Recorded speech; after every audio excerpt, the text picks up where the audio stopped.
Monsieur Borsieux afin d'explorer les opportunités.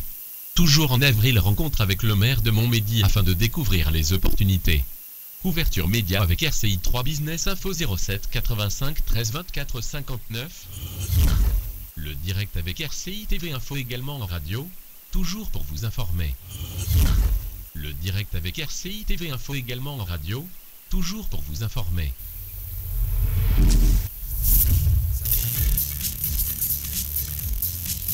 Les infos nationales avec notre rédaction nationale. En direct de notre rédaction, les dernières actualités.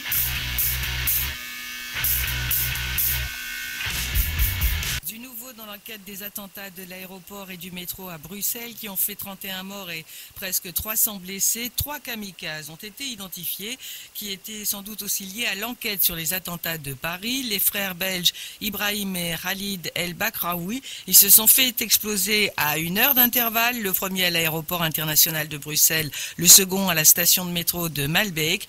Le deuxième homme qui s'est fait exploser à l'aéroport a été identifié comme Najim Lachraoui et 2 suspects sont toujours en fuite, dont un 5e homme impliqué dans l'attaque dans le métro. Des opérations policières seraient en cours dans le quartier européen de la capitale belge.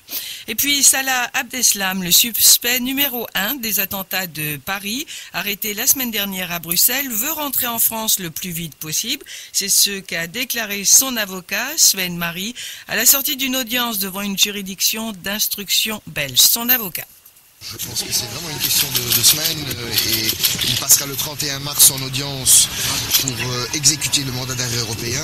On va suivre sa volonté.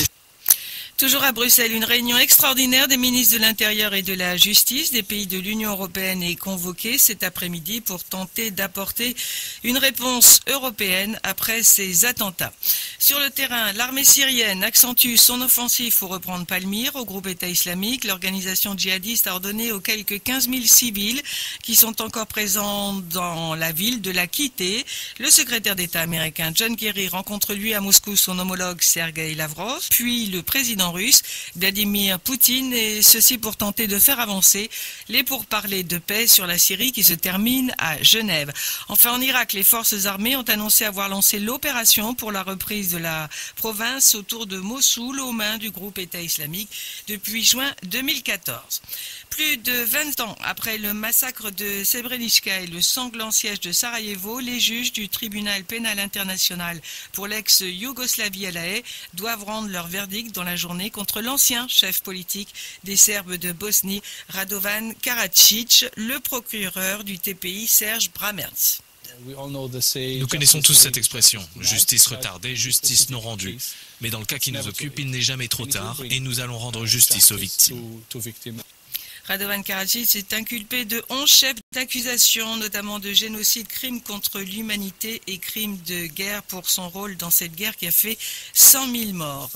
La météo pour terminer, un temps couvert sauf au sud ensoleillé, les températures entre 3 et 12 degrés avec un fort vent du nord.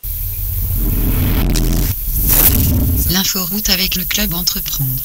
Votre recherche d'invest. Autoroute Info, il est 2h. Julien Dubois. 2 interventions en cours. La première sur la 6 direction Lyon. Un accident s'est produit au kilomètre 313 en Bourgogne après la sortie 24.1. 2 véhicules impliqués, dont l'un sur la voie de gauche qui était neutralisé. Les patrouilleurs sont sur place, beaucoup de monde, les services donc de sécurité, je vous le disais, également les forces de l'ordre. Le dépanneur devra arriver d'ici les prochaines minutes. Un deuxième un véhicule est impliqué, il se trouve sur la bande d'arrêt d'urgence. Sur l'autoroute A39 maintenant, quittant Dijon, direction Bourg-en-Bresse et Lyon, un accident s'est produit en Côte d'Or après le kilomètre 19. Un véhicule sur le toit susceptible de se trouver sur les voies de circulation. C'est après la bifurcation avec l'autoroute A31. Sur les autres axes que vous empruntez, tout se passe bien. Aucune autre difficulté à vous signaler. En revanche, du brouillard qui peut vous gêner sur l'autoroute A5 si vous circulez en Seine-et-Marne, dans Lyon et dans l'Aube. Entre les sorties 17 et 19, des bancs de brouillard signalés entre les kilomètres 39 et 88. Vous devrez donc adapter votre vitesse. Et puis je vous rappelle que vous serez nombreux à circuler demain. Donc si vous avez prévu de prendre la route dans le sens des départs, une journée de samedi qui est classée, même aujourd'hui, cette journée de samedi est classée orange sur toute la France. Puis lundi, pour la fin de ce week-end de Pâques, journée classée orange au niveau national et rouge en Île-de-France et dans le Grand Ouest. Les infos locales et régionales. Les titres, c'est la revue de presse en direct. Le club Entreprendre rencontre en avril le ministre belge des entreprises, M. Borsieux, afin d'explorer les opportunités. Toujours en avril, rencontre avec le maire de Montmédy afin de découvrir les opportunités. Couverture média avec RCI 3 Business Info 07 85 13 24 59. Le direct avec RCI TV Info également en radio, toujours pour vous informer. RCI Toute Info.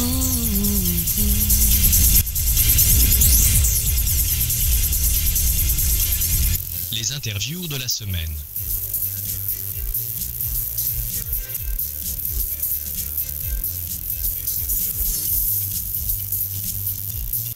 Bonjour tout le monde, vous êtes sur RCI et c'est l'interview de notre ami et confrère Alain Coval, qui est également président du Club Entreprendre et aussi intervenant dans le groupe RCI.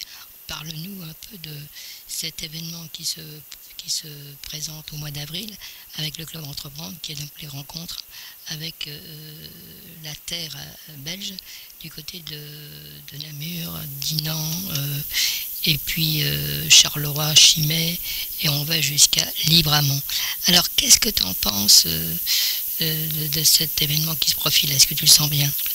Alors pour répondre, oui, je le sens bien pour la simple raison, c'est déjà la première, c'est que nous sommes dans une période actuellement de déstabilisation de la part de ces terroristes et qu'ils souhaitent justement créer de la polémique, casser la dynamique économique, et nous allons donc démontrer le contraire avec la venue de 32 investisseurs qui sont issus du Moyen-Orient et qui viennent clamer justement la coopération entre les peuples des pays et non pas créer justement cet amalgame qu'on a tendance à faire peut-être. Il faudra donc toujours éviter qu'il y a aussi des travailleurs, il y a des investisseurs qui viennent mettre de l'argent dans nos pays pour justement croître l'économie en termes de création d'emplois, en termes aussi d'investissement direct. Alors ça, c'est un message que je suis persuadé qu'il est important à passer avant de parler des accords de coopération.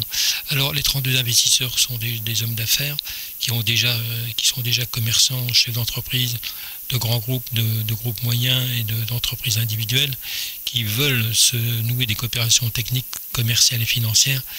C'est donc l'objectif recherché. Donc ça se passera donc aux alentours de la mi-avril avec la coopération de la ville de Charleroi, de la région wallonne, du gouvernement belge et wallon. Donc véritablement une dynamique intéressante que je présiderai du côté de l'association du Club Entreprendre dans le cadre de cette coopération interpays qui sera à mon avis intéressante pour la relance économique de la Belgique. Alors si on revient un peu à ce qui s'est passé au Club Entreprendre historiquement, il y a eu la même chose qui s'est donc déroulée dans les Ardennes côté français, sur la commune de Douzy. Quel a été le diagnostic de ces dernières rencontres que vous avez donc menées avec des investisseurs non européens, des ressortissants donc kabyles et d'autres pays? Qu'est-ce que ça a donné en termes de résultats? Bonne question Ingrid, sur le sujet de la dernière délégation qui est venue sur nos invitations du Club Entreprendre. Eh bien, on peut dire que celle qui s'est donc déroulée dans les Ardennes sur la zone de Douzy, la zone donc dite Porte du Luxembourg, qui sont donc un espace économique pour dynamiser l'économie ardennaise.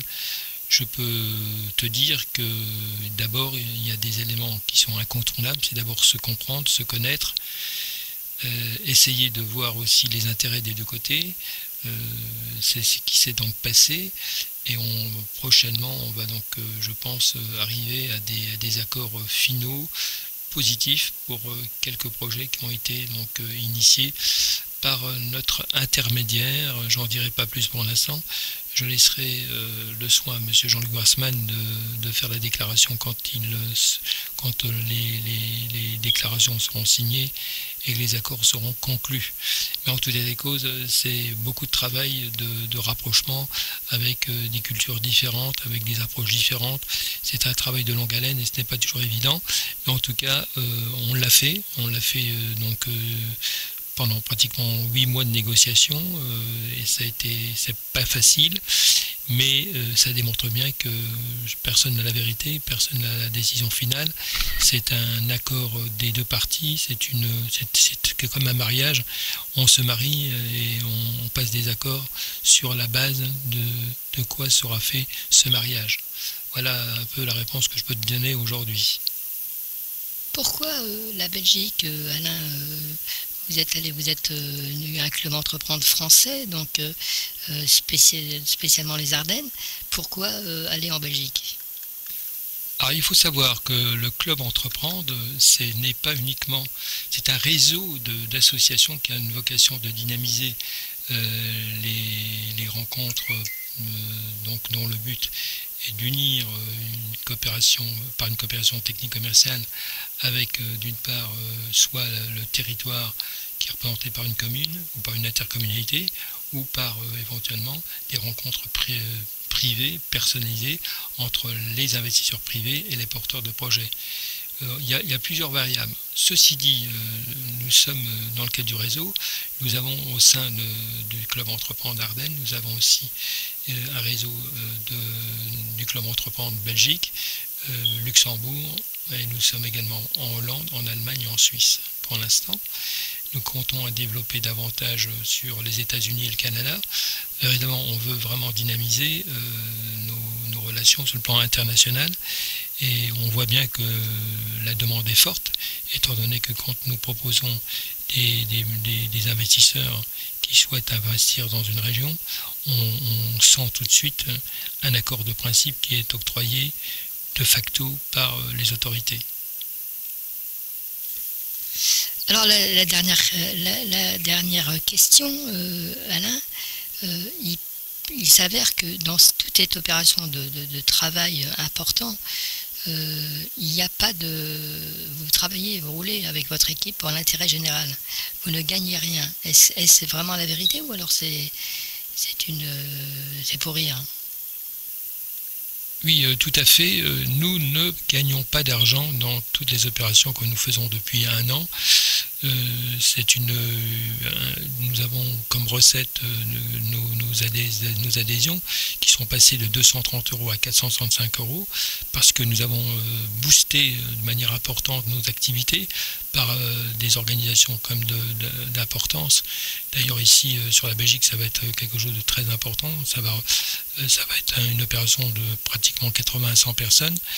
Donc nous n'avons pas une trésorerie florissante, nous devons même, moi personnellement je ne gagne rien, je roule pour l'intérêt général de la France, des Ardennes, de la région et puis également de la Belgique au travers de mes anciennes relations. Donc, mais si nous roulons sur la Belgique, c'est au travers de l'association de l'antenne que nous avons ici, que nous avons en Belgique, près de Charleroi, et qui représente nos intérêts sur la Belgique. Nous faisons pareil pour la Hollande, pour le Luxembourg, ainsi que l'Allemagne et la Suisse. Nous avons des antennes qui sont là pour diffuser, développer les activités du pays ou de la région. Ceci dit, je tiens à remercier également RCI qui est toujours présent à nos côtés pour les reportages, les suivis, les messages qui passent donc sur leurs ondes. C'est quelque chose de très important également parce qu'on ne paye rien, on est dans un rapport, disons, d'équilibre où chacun à sa place travaille sans être rémunéré et ça dure depuis pratiquement un an et demi. Alors je ne dis pas harakiri. Je ne dis pas, bon, on n'a pas de chance, on devrait être payé. Non, pas du tout. Si je le fais donc dans l'intérêt général.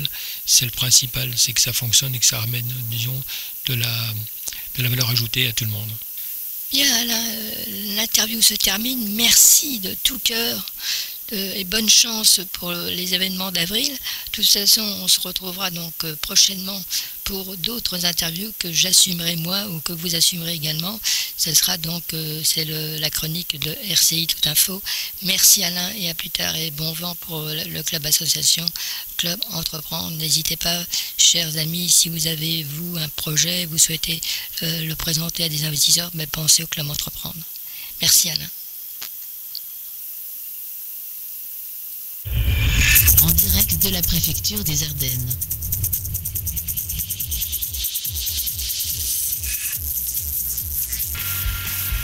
En direct de notre rédaction, les dernières actualités.